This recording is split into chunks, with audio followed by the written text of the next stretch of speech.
Your kids could get free or low-cost health coverage from Medicaid or CHIP. Even if you've applied before, they may be eligible now. Kids up to age 19 are covered for checkups, vaccines, dentist visits, hospital care, and more. And if they already have Medicaid or CHIP, remember to renew every year. Visit insurekidsnow.gov or call 877-KIDS-NOW. Paid for by the U.S. Department of Health and Human Services. All right, welcome back to the Deep Dive. Today we're diving headfirst into a rivalry that's got more layers than a Midwestern onion. Indiana Hoosiers versus those Ohio State Buckeyes. Yeah, and on the surface, it's that classic underdog story. Oh, absolutely. Gotta love that David versus Goliath vibe. But there's more to it, a lot more. Oh, yeah. Way more than just wins and losses. We're talking history, tradition, two totally different programs clashing on the gridiron. Yeah, what's fascinating right off the bat is how different these programs are. Yeah. They represent two totally different approaches to success in college football. You got Ohio State, built on a legacy of national championships and, Heisman Trophy winners galore. That's true. It's true. You can't talk Ohio State without mentioning those legends, right? Archie Griffin, the only two-time Heisman winner in history. Yeah, for sure. Eddie George went on to just crush it in the NFL. Right, but it's not just about those individual stars, though. No. It's a system built on recruiting the top high school talent year after year, coaching staff that knows how to develop that talent, and that culture where winning is just expected. So it's like this self-perpetuating machine. Precisely. Okay, so Ohio State, it's like this well-oiled machine. They're just designed to win. Right. But then you got Indiana. Yeah. And they've had their moments. Right. Absolutely. Absolutely. But how is their approach different? Their approach is less about just overwhelming talent and more about maximizing the potential of what they got. Okay, I'm intrigued. Tell me more, because I know Coach Tom Allen's been building something special there. Right. Especially with that whole LEO philosophy, love each other. But how's that actually translating to wins on the field? That's the key question, right? LEO, it's not just a catchy slogan. It's about creating a culture of unity, resilience, and accountability.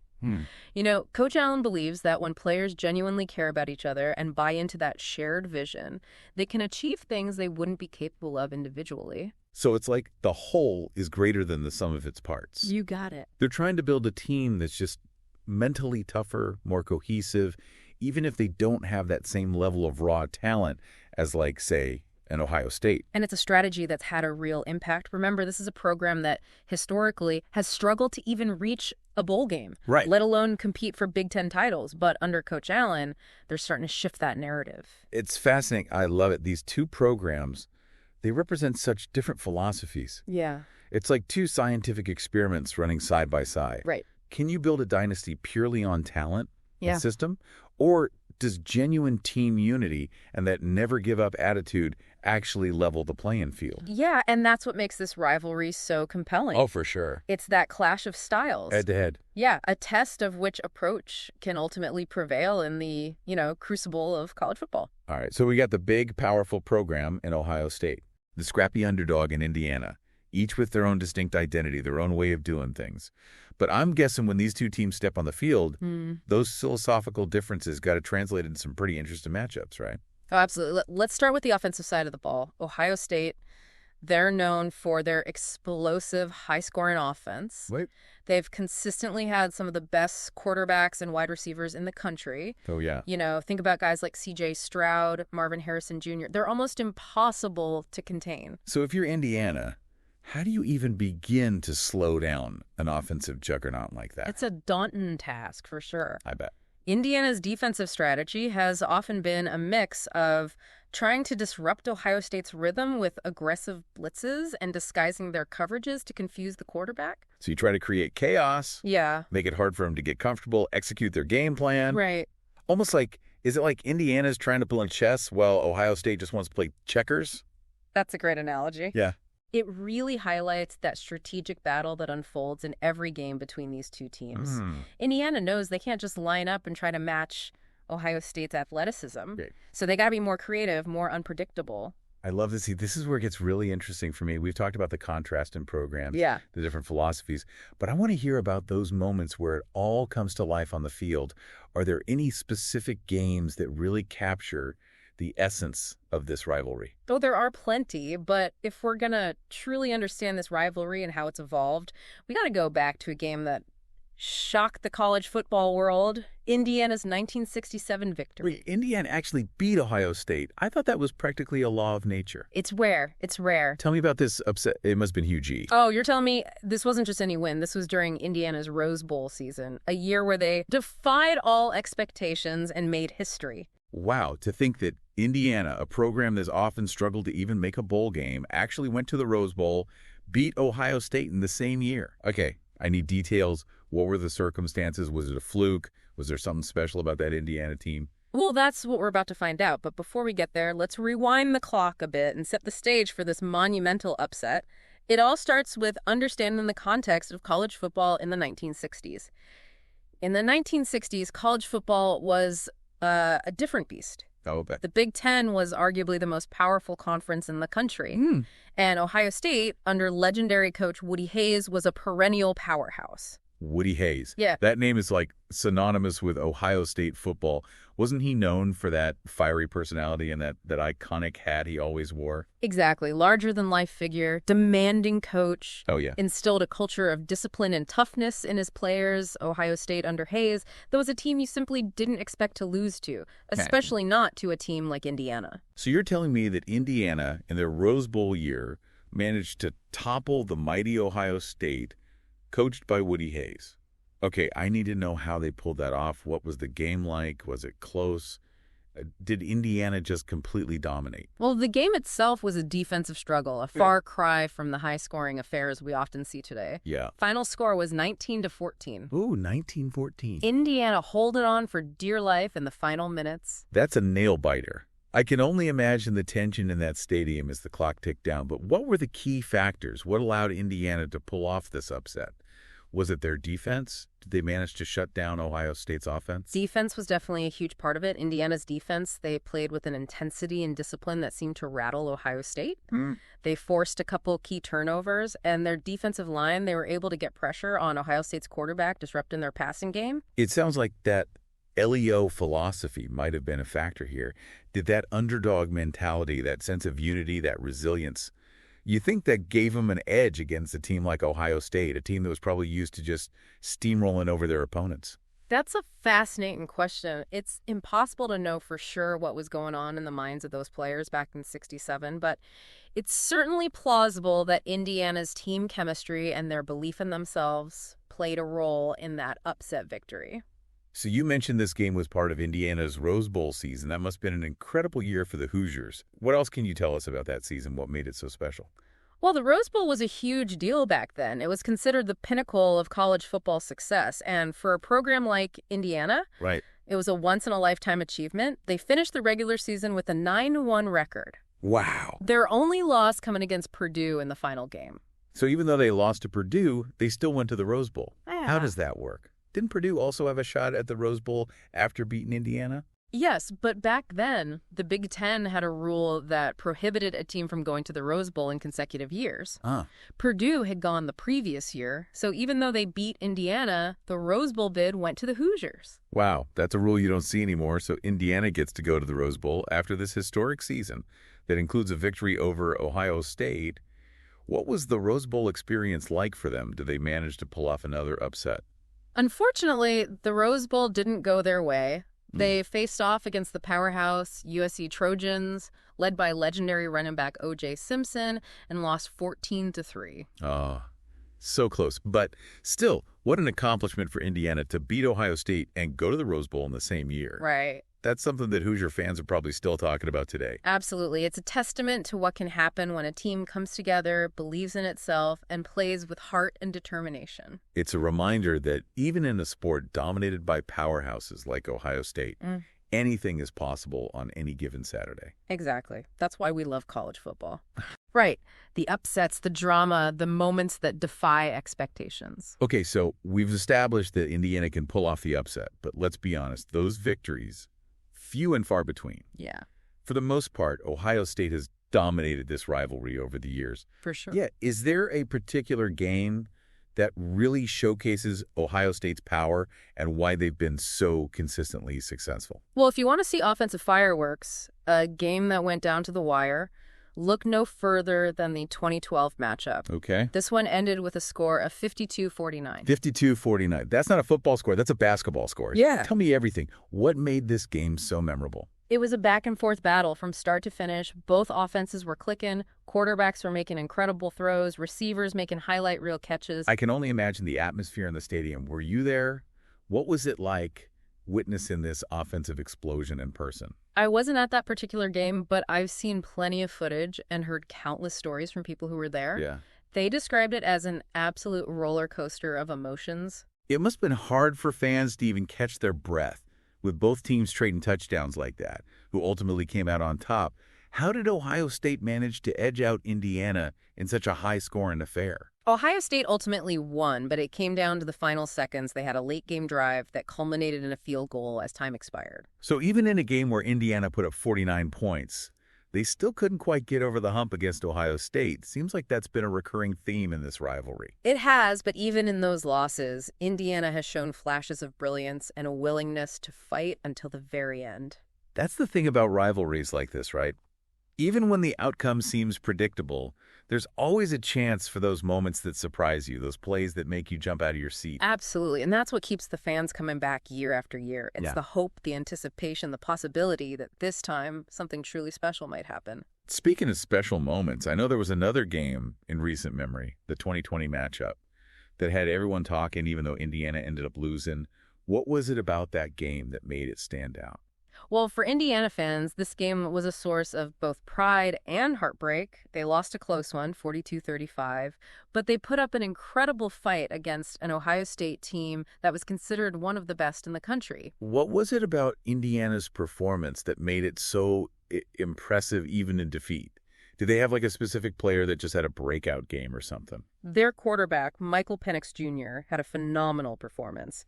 He threw for almost 500 yards and 5 touchdowns. Wow. He was making throws all over the field, extending plays with his legs, keeping Indiana in the game right to the very end. So even though Indiana didn't win, this game felt like a statement. Right. They showed that they could go toe-to-toe with a national championship contender and weren't just going to roll over. Exactly. And it's interesting because even though Penix has since transferred, that game felt like a turning point for Indiana's program. They proved to themselves and everyone else that they could compete at the highest level. It's almost like that game, despite the loss, gave Indiana a sense of validation. Yeah. Showed that they were on the right track, that Coach Allen's LEO philosophy was working, that they were capable of playing with the big boys.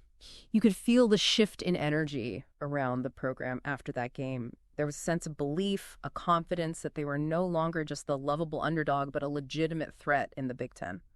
Okay, so we've journeyed through Indiana's historic upset in '67, relived that offensive explosion of 2012, witnessed Indiana's valiant effort in 2020. Each of these games tells a different story about this rivalry, about those contrasts and styles, those moments of brilliance, the enduring hope that just keeps fans on the edge of their seats.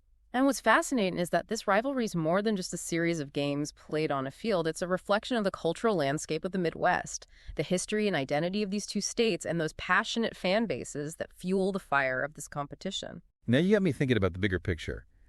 What is it about rivalries like this that capture our imaginations? Why do we invest so much emotion in the outcome of the game, especially when it involves our alma mater or the team we grew up rooting for? Those are great questions, and I think they get to the heart of what makes sports so compelling. But before we dive into that, let's take a step back and consider the cultural context of this rivalry, because it's more than just a game. It's a reflection of the region itself. Yeah. It really is. When you think about it, this rivalry, it goes way beyond the football field. We're talking about two states that are geographically and culturally intertwined. Yeah, for sure. There's this shared history, a sense of Midwestern pride. Yeah, it is. It's like a sibling rivalry, isn't it? But you compete, you argue, you maybe even tease each other a little bit, but deep down there's this bond. Yeah. Connection that can't be broken. Right. So you're saying that this Indiana-Ohio State rivalry is like a microcosm of that larger dynamic between these two states. I think so. It's a way for fans to express that regional pride, to channel that competitive spirit into something fun and meaningful. Exactly. Think about all the traditions that have built up around this rivalry, the tailgates, the pregame festivities, the generations of families who've made this game a part of their annual rituals. Yeah. It's more than just watching a football game. It's about connecting with your community, sharing an experience that transcends the sport itself. It's almost like a cultural touchstone, right? Yeah. It's something that brings people together, gives them that sense of belonging. And in a world that can feel increasingly divided, those shared experiences are more important than ever. Couldn't agree more. Now, let's shift gears a bit and look ahead to the future of this rivalry. College football is in a constant state of evolution. Right. With conference realignment and the expanded playoff format, shaking things up. How do you see these changes impacting the Indiana-Ohio State dynamic? Well, I think for Ohio State, the goal remains the same. National championships. Right. They're always going to be in the hunt for that playoff spot, for sure. But with the playoff expanded, the margin for error gets a little smaller. Yeah. They can't afford to slip up, especially against a conference opponent. That's where Indiana comes in. Right. They're no longer content with just being a spoiler. They want to establish themselves as a consistent force in the Big Ten, a team that can challenge for conference titles. And what better way to prove their legitimacy than by knocking off the perennial powerhouse in their own division? So the stakes are getting higher for both teams. Yeah. For Ohio State, maintaining that dominance, proving they're still the kings of the Big Ten. And for Indiana, taking that next step, showing the college football world that they're a program on the rise. Absolutely. And this brings us back to that question that's been lingering in the background throughout our deep dive. Will Indiana ever break through and defeat Ohio State again? It feels like we've explored so many aspects of this rivalry, the historical context, the contrast in styles, those unforgettable moments. But that one question just hangs in the air. Yeah. It's like, it's the ultimate test for Indiana. Right. The final boss they need to defeat to truly prove their arrival. It's the dream, isn't it? For Indiana fans, it's about more than just winning a game. It's about conquering that psychological hurdle, Right. exercising those decades of frustration, finally stepping out of the shadow of their biggest rival. Man, it would be a seismic shift in the college football landscape if Indiana could beat Ohio State. Oh, yeah. It would send shockwaves through the Big Ten and beyond. It would be a statement that the hierarchy is changing, that the underdogs are ready to challenge the established order. And who knows, maybe that victory is just around the corner. We've seen how Indiana has steadily improved under Coach Allen. Yeah. They're playing with more confidence, more swagger. They got a system in place that's built for sustained success. Maybe all they need is that one breakthrough moment, that one signature win to truly ignite their program. And what better opponent to target than the team that has dominated them for so long? It's a compelling narrative, isn't it? The underdog rising up to slay the giant. It's a story that's captivated sports fans for centuries, and it's one that could very well play out in the future of this rivalry. I think you've hit on something really important here. It's not just about the wins and losses. It's about the stories we tell ourselves, the narratives that give meaning to these games. And in this case, with the Indiana-Ohio State rivalry, there's this sense that the story isn't finished yet. It's not over. There's still a chapter waiting to be written. Who knows what that chapter will hold? Maybe it's a story of continued dominance for Ohio State. Maybe it's a tale of redemption for Indiana, a moment where they finally rewrite the script and claim their place among the elite. I guess we'll just have to wait and see how it all unfolds. But one thing is for sure, this Indiana-Ohio State rivalry, it's alive and well. It's alive. It's a matchup that's filled with history, passion, a healthy dose of that Midwestern grit. And that's why no matter what the records say, no matter how many times one team's dominated the other, this game will always matter. It's going to capture our imaginations and remind us why we love college football. Well said. I think we've covered a lot of ground today. We have. We've gone deep into the history, the strategies, the cultural significance of this rivalry. Hopefully, we've given you, the listener, a deeper appreciation for what makes this matchup so special. I always say the best deep dives leave you with more questions than answers. And as we wrap up our exploration of the Indiana-Ohio State rivalry, I'm left wondering, what will that next chapter hold?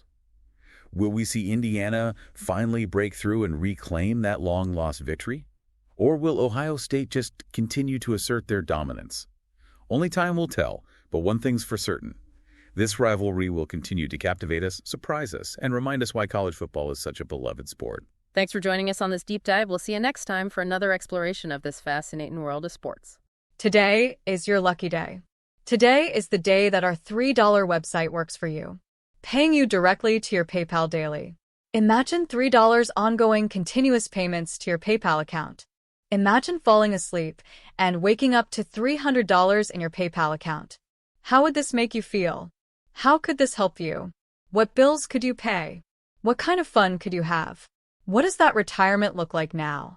All for a one-time payment of $3. This website is DFY done for you, fully built and completely hosted, and never stops collecting payments for you. You have spent $3 on coffee on a regular, but that coffee won't help you create multiple streams of income. Click the link below.